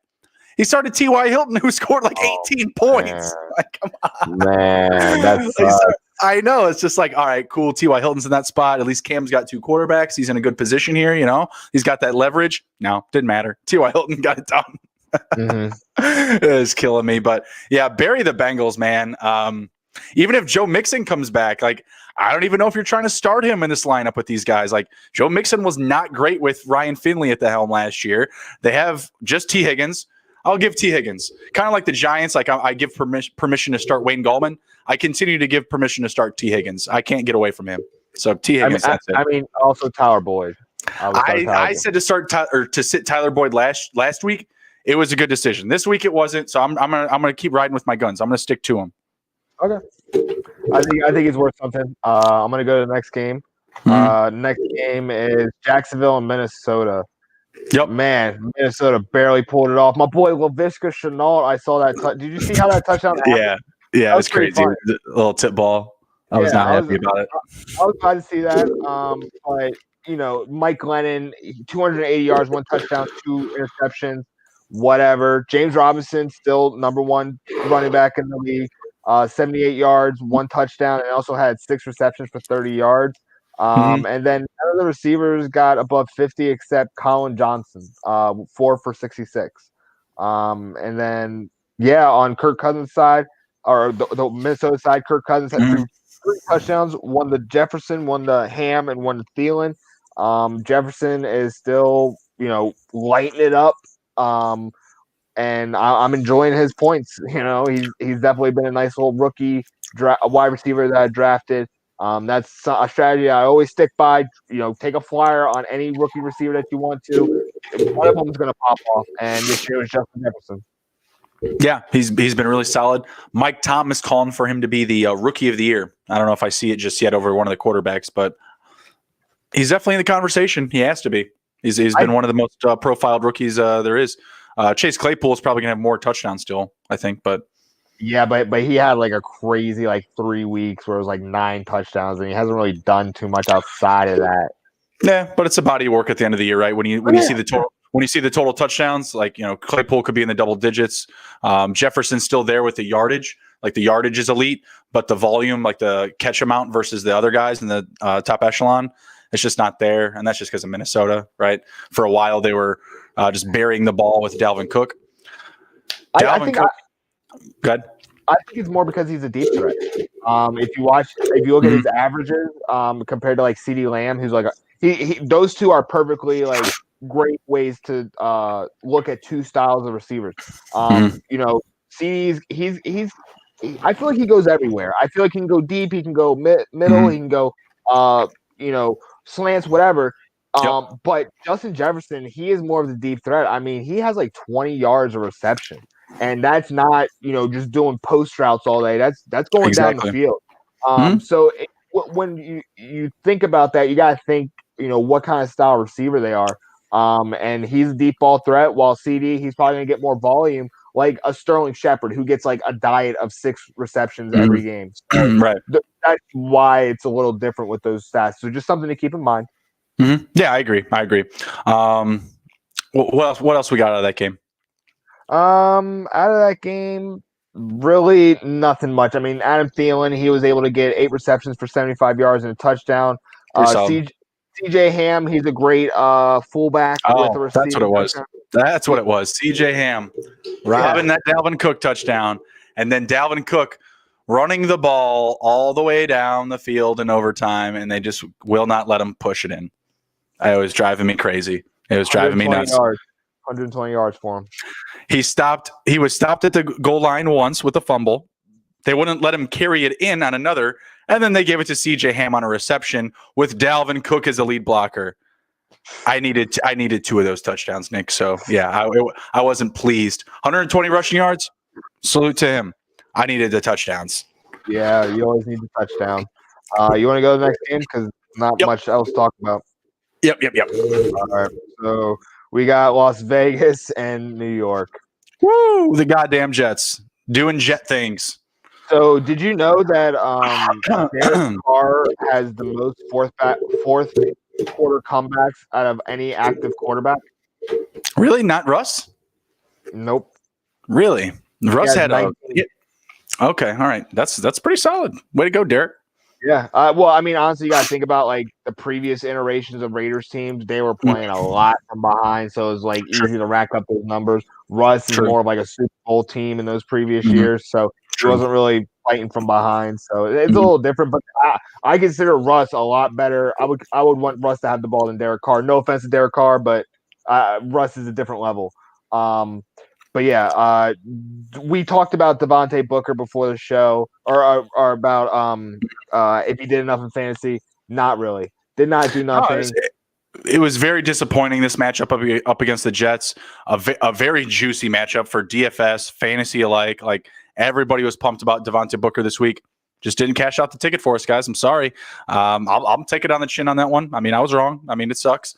I was expecting more, but realistically, the Jets put up points. That's where the game flow was. They had to pass a lot. Really, I'm more disappointed they didn't pass the ball to Devontae Booker more, because that game should not have been in question as it was. Like, the Raiders, they had a chance to run away from it, and they just kept making these little ticky-tack mistakes that they're just kind of getting in their own way, and they were able to close it out, but they needed every opportunity in the world, Nick. I mean, yeah, like, they had 6 shots at the end zone, I want to say, at the end of the game. Like, when you get enough shots, you're gonna stick one of them. You know what's really disappointing is that Darren Waller had a completely Herculean effort of 17 targets, 13 receptions, 200 yards as a tight end, 2 touchdowns. It was against the freaking Jets. Like, they needed him to have that kind of game for them to win, and that's a bad look. And I'm glad Henry Ruggs had the game-winning touchdown, and he actually had 84 yards. Redemption Ruggs. Did you see any of his play in the first half? No. Oh my God, Nick. Oh my God. He tips a ball for an interception. And when I say tips a ball, I should just call it how it is. Right through his hands. Like, I'm Henry Ruggs. Nope. No ball. I'm Henry. No ball. Another one where he catches the ball, takes a football move, and fumbles the ball. Ruggs needed that touchdown. Big time. I was yelling redemption Ruggs all over my house, hands in the air, screaming and yelling. My cat's hiding under shit. It was a wild game. I loved all of it. I just hated the Jets scoring points. Yeah. I'm not going to say redemption right now for Ruggs. He's got a lot of catching up to do, and he needs a little more consistency. But this is a great. It kept him in the playoff condition. I mean, I just mean redemption Ruggs for the game. Like, he blew the game for him. He put the Jets in a very good position to win, and then he redeems himself by running really fucking fast. Hey, all I'm going to say is that a game-winning touchdown is a great way to start off your career. And sometimes it takes a couple weeks to start feeling the groove, and maybe he's feeling the groove. One thing I do want to say about the receivers, Nelson Aguilar had 11 targets for 4 receptions and 38 yards. We expected more. We expect more, but there's a lot of deep shots, and there was one that Derek completely overthrew. But Hunter Renfrow 6 for 447. He had a touchdown called back at the end of that game. So there was offsetting penalties that took away Hunter Renfrow's game-winning touchdown. Actually, that's crazy. They could have had it on the last drive before the Ruggs touchdown. So, are you gonna? What do you think about Jamison Crowder having 2 touchdowns? I was pissed. I was talking a lot of shit about Jamison Crowder past couple weeks, but that's what he's been. He's been really quiet the past 3 weeks. He went out for 2 touchdowns. Like, it's kind of the thing, right? In the NFL, like, you can only stay quiet for so long. So good for him. I'm not a fan. Wasn't all about it. Was definitely on my sit list this week. Put one in my eye. Cheers, Jamison Crowder. How many receptions does he have? I fade all the Jets. I don't know, 46, 52. I don't know. How many does he have? 40. How many? 40. I can't hear you. Oh, can you hear me? Yeah, now you're good. Yeah. Okay. He had 40 this year. So much for the 95 or whatever the wide receiver coach called for. Yeah. Whatever. I just looked at it because I was like, man, I want to know how close he got. But other than might have more catches, by the way. 40 catches. Just saying. Oh, the one guy you need to look out for. This guy had a great game. Ty Johnson, 22 attempts, 104 yards, 1 touchdown. You were talking about him to being on the fob. 1% owned. 1% owned. You got to add Ty Johnson. Frank Gore's hurt. Also, Josh Adams. True. He's probably free. I mean, I would probably put nothing on him. But Ty Johnson's free. He's 1% owned. They're both free. Go get them both. Well, when someone has a 100-yard game, they're not free. But yeah, I'm gonna say Josh Adams. He's actually a Notre Dame guy. Remember him? I do. Yeah, he could have had a touchdown in that game. Even better. And then Sam Darnold, he came back. Had 186 yards, 2 touchdowns, 1 interception. typical Jets, but he also had a rushing touchdown. Mhm. But he also lost 2 fumbles. So maybe got to work on some ball protection. But he had a good game. He put one in my eye for sure. I thought I was gonna win, but he came out and played. Yeah, that's tough. That's tough. I mean, I'm not like I said. I'm fading the Jets every week. I'm not trying to start many Jets players in my fantasy lineup. If I am, they're probably a running back. Yeah. All right, let's jump over to Cleveland and Tennessee. That was a crazy game. I was watching that one. Baker was killing me, man, just killing me. And Oh then man. the Titans, they were just giving the ball to the Browns in plus position. So then the Titans were killing me. I'm just like, I can't win in this game. I couldn't. So Derrick Henry had an uncharacteristic 60 yards and only got 15 attempts, but that was because they were playing from behind the entire game. Game flow. Yeah, and honestly, that's the way to beat the Titans is to take Derrick Henry out of the game by jumping up so high on him. Like they got up 28-3 first half.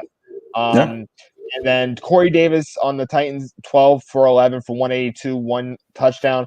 I'm glad that he wasn't hurt on that one play where Corey Davis got the touchdown. Oh no, Right. Sorry.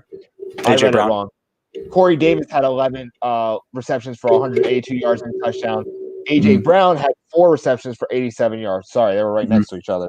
But those guys are really good. But the game is a lot closer than what it actually was. Like the Tennessee Titans had to overcome so much, and Baker had just jumped up on him. It was all second half points by the Titans. The Titans were never in this game. It was all second half points. So yeah, they were just done with, and the Browns, they were just all about killing the clock. Let's get out of here. Did you see Baker's nice reception? I did. I was going up against Baker, so believe me, I saw everything that Baker did. He was the quarterback I was going against. So I could have had him, not score 38 points. He could have scored 10, and I would have been very happy with Baker's play. I was impressed with his athleticism on the reception. I was.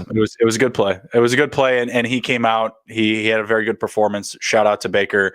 Just wasn't the week that I was, really excited about it. That's all. Donovan People-Jones, name to keep in mind. He's lighting up the scoreboard. He had added Marvin Hall though. They just added Marvin Hall, the Browns. I think Donovan Peoples-Jones. He's from Michigan. I think he's pretty good. Rashad Higgins also had a touchdown, I believe. But had a good game. But one thing I noticed that about Baker is that Baker had hit the receiver. Sorry, I don't know why his name just went. Donovan Peoples-Jones. Donovan Peoples-Jones right in the end zone, and he dropped it, and it was just like, oh man, he's not going to get the ball back. Baker has to have confidence in him. And sure enough, like I would say 5 plays later, just throws the ball at him, and it's just like, dude, I'm so glad that you gave him that confidence again. And I think that Baker's one of those quarterbacks that does do that to his receivers. It's like, all right, man, no big deal. Like, you know what? I make mistakes all the time. We're gonna get to the next play, and you're gonna score. And he was happy as shit for him. I saw him dancing. I was just glad to see that Donovan Peoples-Jones got a second chance, and that's why I think that even with Marvin Hall, Donovan Peoples-Jones is still gonna play. Would you just prefer to add Peoples-Jones over Hall in the waiver wire? I would say Peoples-Jones for right now over Marvin Hall, because Marvin Hall is a deep threat. And with deep threats, it comes like 50% catch rates. So if Baker isn't on that day, Marvin Hall isn't on. But Donovan Peoples-Jones can go low, mid to high. So it doesn't really matter what Peoples-Jones does. That's why I like him a little bit more than Hall. Right on. All right, what's the next game we got up? Alrighty. So next game up is New Orleans Saints versus Atlanta Falcons. Saints won 21-16. It's a good game.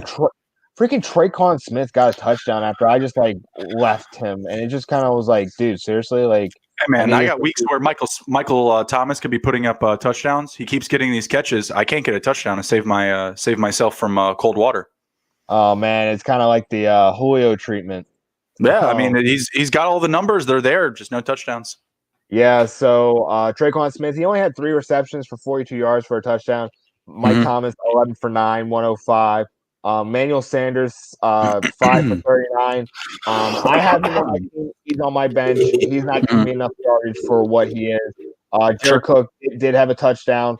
I was very glad to see Taysom Hill show passing ability instead of just rushing ability.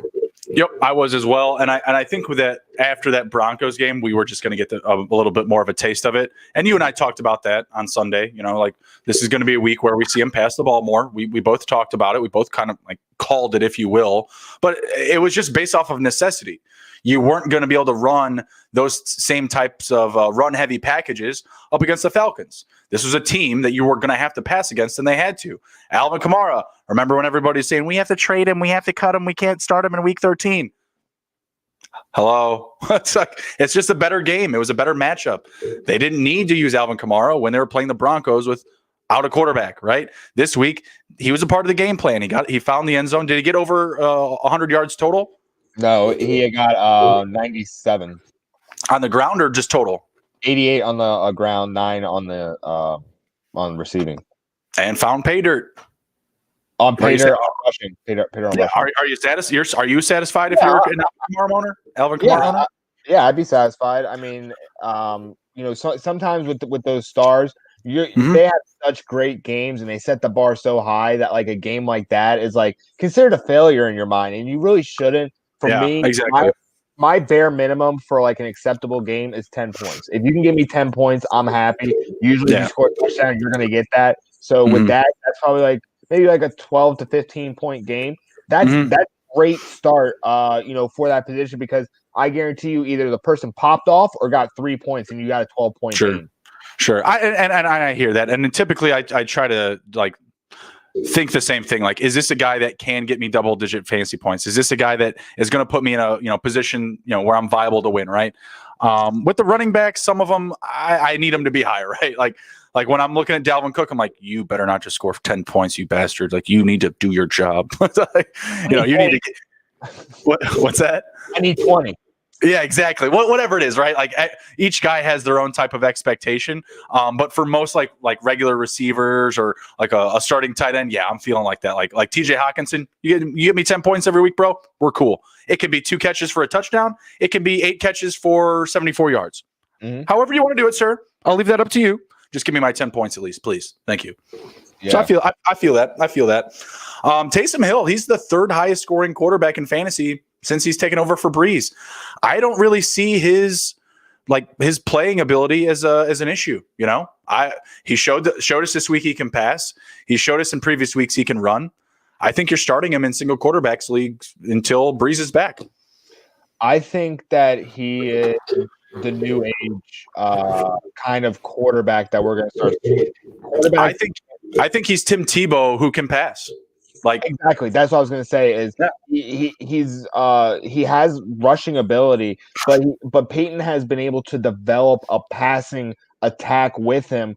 And literally, we can see it week to week to week. Like his first 2 games, he had 2 rushing touchdowns each game. Then this game has no rushing touchdowns in 2 passing games. He's one of those guys that you can just put on the field and he's going to start getting it. And you just need to get him more reps. And Peyton was like, you know what? I've been working with Drew for about 10 years, and I really love him and stuff. But man, I got this kid Taysom who's just like, I really want to see what he can do, and this is a perfect way to see it. And I think he succeeded all expectations. What's funny is Taysom Hill's still undefeated now, coming in for filling for Breeze.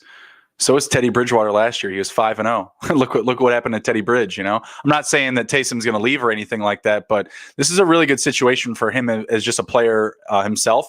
Because if for some reason the Saints say, "Hey, yeah, we're not moving on from Breeze next year or even the year after that," say they're Breeze does go and they re-sign Winston, what kind of controversy that could ensue, right? So I'm excited for Taysom Hill because if it doesn't stick with New Orleans, I think it does stick with somewhere at least. I think he can make it happen. One thing that's interesting, I don't think that the Saints are going to bring back Winston after this year. I think you're right. I think you are right.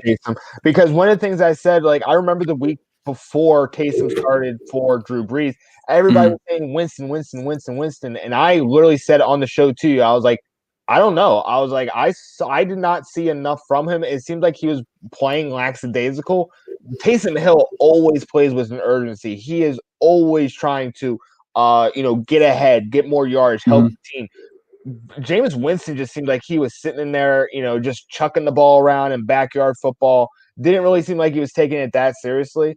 And I think that's why Taysom Hill was the better chance. That's what Sean Payton said, the better chance to win, because he takes it a lot more seriously, I feel.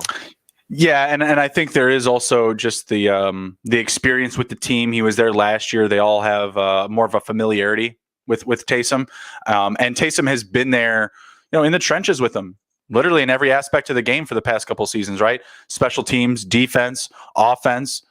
He's doing it all. He's in every room, so he is really getting to know this team from the ground up, just as, a worker, right? Not having that persona like, oh, I'm the quarterback and you guys need to listen to me, as Josh Allen throws an interception.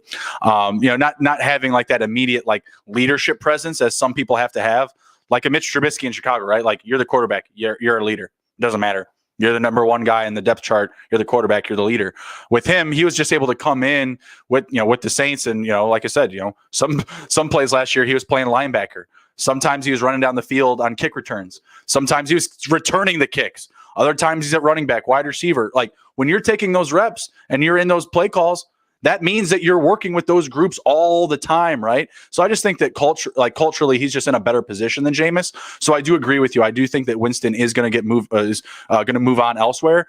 I wouldn't hate seeing him Winston in New Orleans, or not New Orleans. I'm sorry, New England. Could you imagine Jameis Winston? I was literally just thinking that. I was like, man, what if he went to New England? I was like, I don't know if Bill would want to deal with someone that's such a gambler like that. What about Julio Jones and Jameis Winston in New England? Jameis had Mike Evans, and I'm not saying he's not Julio Jones, but he's not. He's gonna need a Mike Evans or Julio Jones, is what I'm saying. Like, you don't want Jameis on your squad with only Julian Edelman and Jacoby Myers. No. Gunnar Orlovsky. Yeah, I mean, he's cool and all. He's cool. He's a great punt returner, but man, you don't want Jameis throwing to him. Did you see he had 1 for 38 and a touchdown? Yeah, I did actually. What a bastard! What a bastard! Yeah. All right, let's move on to the next game. We've sucked off the Saints enough. Yeah. All right. Sure game, man. Do you want to go over this? Just call it out. All right. Bears 30, Detroit Lions 34. I had called it last show about how got fired. I thought I was going to put new energy in. I did not think that Mitch was going to fuck it up. So I pass it over to you, my sir. Yeah, Mitch fucked it up. Mitch, you had one job. You had one job, Mitch. You had the win. Just pound it up the middle, and let's just take an easy win. Let's do it. I mean, and realistically, it wasn't an easy win. Like, respect to Detroit. Like, they were down in this game, and they came back. They were behind on the board, and they were just never out of it. They just had that mindset, and the Bears just didn't have the same, winning pedigree. They didn't have that same mindset in front of them, or whatever, in the back of their heads. Like, hey, we need to be playing on every down here to finish this out. Mitch fumbles the ball. Come on, Mitch. He didn't make any other mistakes. Like, he didn't throw an interception. He looked clean, And then to end that game that way is just the Bears being the Bears. Like, I'm not saying we're the Jets, but man, like, I felt like a Jets fan at the end of that game. Like, watching the Jets lose and then feeling that loss, like, kind of the same way that, like, not the same way Detroit lost to us, but Detroit dropped the ball. They lost the game. We dropped the ball. We lost the game. I got a perfect comparison for you. So you guys aren't Jets for sure. You guys are not the Jets, but you're very close to Washington last year. In the past 10 years before that, I mean, just the sadness that I felt from Washington. I'm no longer a fan now, but the sadness that I had felt for the past 10 years watching Washington football. I'm watching you go through the same thing right now, and I'm glad I'm a free agent. Like, I'm just like, man, are you still a free agent? Is that live? Oh yeah, I'm still a free agent right now. Not settled. Okay, 2020. Not enough happened in 2020 for you to find a new home. I think I'm gonna make my decision after the season, closer when the draft is being done. I Okay. really just wanted to get like a year under my belt, and like everybody talks about I like, want, oh, I I got wanted a year of my own, just to be me. yeah. I just like Take some time time to off. find myself as a Yeah, fan. like, do I like defense? Do I like offense? Do I want a good quarterback? Do I want a good running back? Do I want good Uh, positions? But I really you know I did take a year off on that, but mm, you know, freaking Detroit and Chicago. I feel really bad for Chicago fans. Like you guys, I hang out with you guys all the time, and just the hurt, like the way Mitch is hurting you guys, and just like disappointing you guys, and having the terrible timing for you guys, and how he was drafted above Patrick Mahomes. Like it's just like, oh my gosh, and like Deshaun Watson. oh, and Let's not Deshaun forget. Watson, never forget. But it's just horrible, and I feel bad, and I wish you guys the best. I hope Nagy is gone next year because the offense is the issue, and the offense needs to be better. And yesterday you guys did. Mitch wasn't the main issue through the game, just the main issue Yep. in the moment. Yep. But he needs to switch that. He needs to stop having flip flop games because sometimes he's the problem in the game and not in the moment. And he's got to be a consistent player. I just don't see it coming from him. I think that they might try and go another direction next year in terms of quarterback because Nick Foles has not done anything besides come in for that 1/2 and throw 5 touchdowns. My requests are pretty simple. They're pretty simple for the Bears. Fire Pace, replace him with Louis Riddick.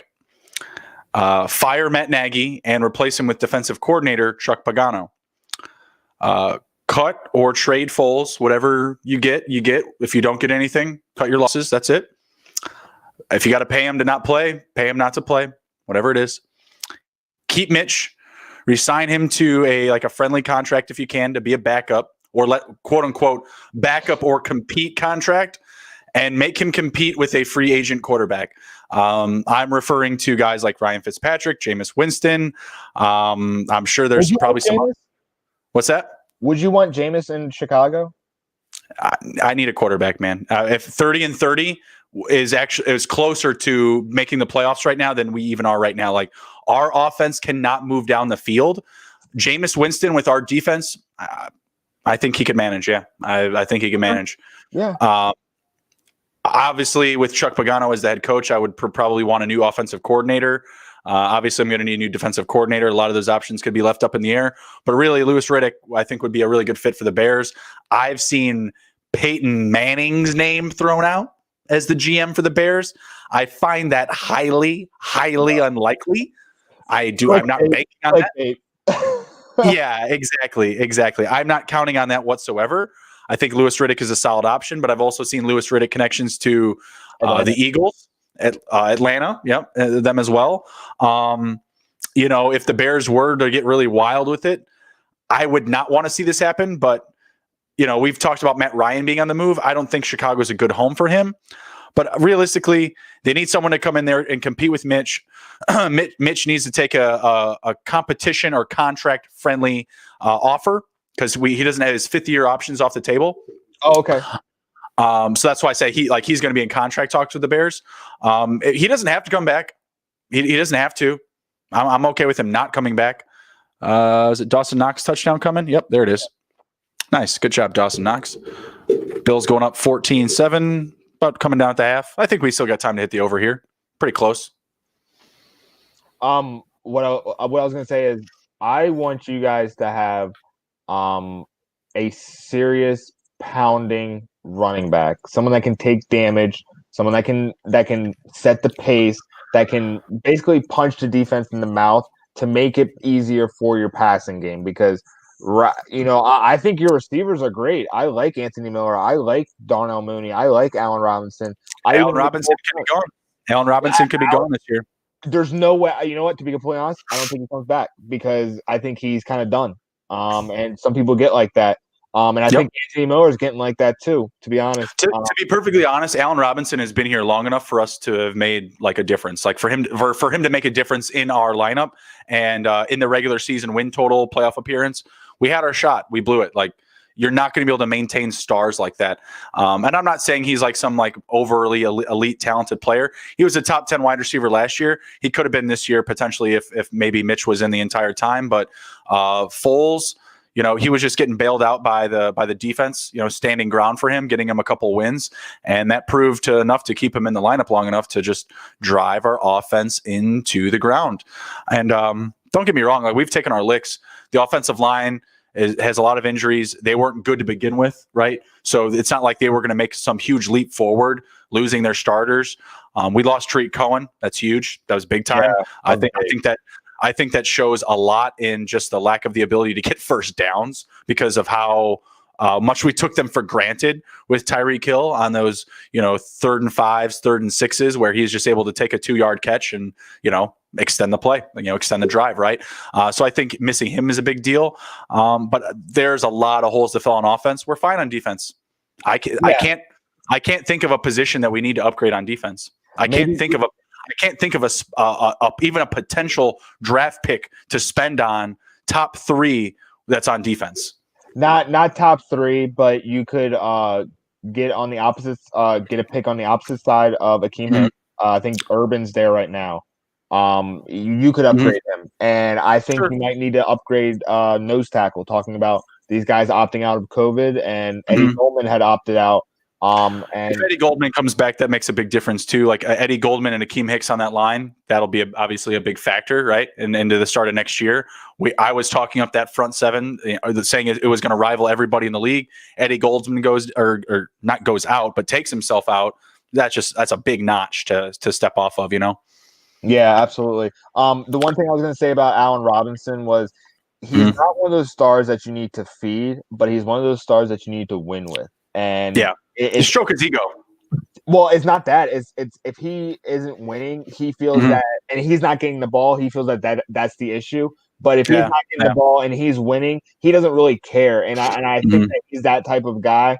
Because you didn't really hear him. I mean, he had a lot more of a successful season in Jacksonville, but he played with Blake Bortles, and they were winning games. And he was on the 2013 team, wasn't he? Yeah, he was. Yeah, they went to the AFC Championship. We went to the playoffs against the Eagles. Both situations, he's fallen a game short of making a run. Yeah. But just here, I think that right now he's feeling like the team's struggling. I'm not getting the ball. That's the main issue. We need to get me the ball, and that's why you're seeing him like stuff about going everywhere else. So. No, and I realistically think it happens, and it's just going to be, just another obstacle for the Bears to not be able to get in front of. They'll probably have to spend another pick on a wide receiver. It's so funny. They drafted Cole Kmet. Me and Emron were talking about yesterday. They could have just drafted Chase Claypool. I mean, sometimes the math of the draft doesn't make sense to me. Me and you in that moment, we were talking about how, man, I would rather have Grant Delpit than Cole Kmet. Delpit blew his Achilles, but who knows that would have happened in Chicago. So exactly, yeah. He got drafted by the Browns, right? I think he was drafted like the pick before the Bears. So he I'm pretty sure it was by the Browns. Yeah, it was by the Browns, but okay. Before the Bears. But I mean, it's sometimes just bad picks are being made, and I think Pace has made a lot of bad picks, and you guys are really paying for it right now. Yeah, I mean, Ryan Pace is literally his first crack at a draft. He took Mitch Trubisky. He traded up. Traded up for Mitch Trubisky. Wait till you see the car that this guy drives. Yeah, real confidence booster. He's a real wholesome kid. Yeah, he hates paying a lot for gas. He's one of those guys that falls in love with the prototypical quarterback. Out of that draft, Mitch Trubisky was the only guy that only had 1 year of experience, and everybody's like, "Oh, we can teach him this and that. We got Matt Nagy." Okay, you are now seeing it, and I think you should pay for your decision. Yeah, and unfortunately, fortunately, the loss gets us a better draft pick. So I hope that continues to trend. I hope the Bears climb down the board, get closer to the top 10 and closer to potential Zach Wilson territory. I don't really know who the 5th quarterback is going to be, but I feel like we're going to wind up taking the 5th quarterback off the board in that draft. Talking about mock drafts, we have brought on a new guy. Yep. My boy Leo. I know him from Alley. They had worked together. but Mhm. he approached me about mock drafts, and it's a passion of his, and we're going to be sharing his stuff. So definitely keep an eye out for To the Hizzy mock drafts coming out. Everybody loves Mhm. them. We're going to be pumping him out, and he's going to be a great addition to the team. Yeah, we've gotten to the end of the year. All the draft talk is starting to kick up here with the fantasy season, or the fantasy regular season coming to a close. So, yeah, we're going to jump into that conversation, start talking about the draft, and we'll be updating you guys as we go along the way. Leo already has his mock first 32 overall picks. So we're going to be dropping those in the next couple of weeks. I think we're doing his top 10 sometime next week. We'll be dropping his top 10 picks. I think we're going to wait to see how maybe this week shakes out with the games. Yeah, Because they're gonna get readjusted, obviously the draft order potentially. So we'll wait for that readjustment, and we'll drop his picks and have him on to talk up the picks as well. Again, we're getting to the end of the year here. There's only so much we can talk about. There's only so many players left to get hurt. So time to start firing up that draft talk. Speaking of some other talk, since football is going to be slowing down, December 16th. We're going to have our first basketball, take it to the Hizzy Fantasy Basketball Show. And December 19th, we're going to have our first take it to the Hizzy Octagon Talk. Who's fighting that night on the 19th, Nick? Stephen Thompson and Jeff Neal. Right now, just quick tips. Jeff Neal is actually the underdog, and that guy is vicious. And I'm watching a lot of fights on Stephen Thompson, so I can give like a better opinion. But I'll definitely have some content out for that fight. That's when we're gunning for our start. So you're gonna start seeing Hizzy Octagon Talk. That's gonna be my baby. I love MMA. My dad did karate. My grandfather was very into boxing, so it's just kind of like a natural progression. Everybody else can do everything else. So MMA, that's been my thing. So I appreciate you guys supporting that as well. Yeah, absolutely. We're going to have fantasy basketball dropping next week as well. So look out for, I think, Blake's first article. Blake Jacobs is coming aboard with us as well. His first article on Luka Doncic, first overall pick, player profile. Be sure to check that out. And we'll be dropping the first round mock that Wednesday of our first show. And I believe we'll have a sleeper article, guys to target in the 8 rounds plus in your fantasy basketball draft that Friday. So we got some stuff cooking. We got some stuff going on at the Hizzy. Really appreciate you guys coming and riding with us. This is going to conclude our TITTH number 79. You got anything to close it down with, Nick? Nope, I'm good. I'm just excited for all the growth that we're having right now. It's been really great being able to do a passion and talk to you guys about this stuff. And it's just been a lot of fun. So I appreciate you guys helping make my 2020 worth it today. Yeah, absolutely. Absolutely. Appreciate you guys coming and riding with us. Best of luck in the rest of this game this evening with the Bills and the Niners. And tomorrow, wrapping up week 13 with the Ravens and the Cowboys. Take care. Best wishes, and may the force be with you. Hopefully you guys make the playoffs. Be well. Take care.